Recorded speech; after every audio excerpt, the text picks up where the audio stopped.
Je pense que cette application-là peut être utile.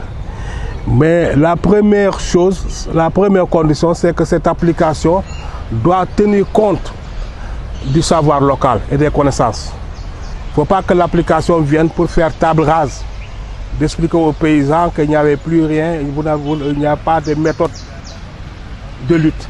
On vous amène une méthode de lutte. L'application doit s'articuler aux connaissances locales. Je pense que c'est ça qui va faire la gage de réussite. Mais quand on vient pour faire aux gens que je vous appelle quelque chose de nouveau, alors que finalement c'est comme si on faisait reculer les connaissances locales.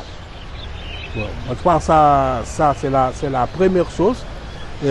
Deuxièmement aussi, tenir compte de l'ensemble des acteurs. Vous allez dans des zones comme moi qui vous parle. Je ne suis pas un agriculteur, mais je suis confronté à cela parce que je trouve un financement, j'encadre des paysans, je leur donne des conseils.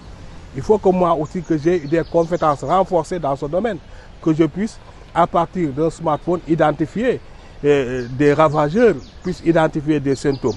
Mais quand on se focalise sur le paysan ou l'agriculteur, qu'on laisse son encadreur, qu'on laisse son conseiller, vous voyez, ça va jouer sur le résultat, ça va jouer sur le résultat de l'action.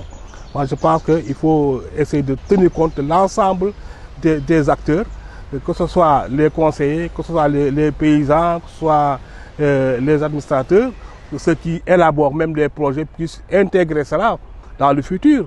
Parce que quand vous savez que telle application existe, quand vous élaborez des projets, vous allez l'intégrer dans l'élaboration de ces projets-là. Je pense que c'est important de le savoir.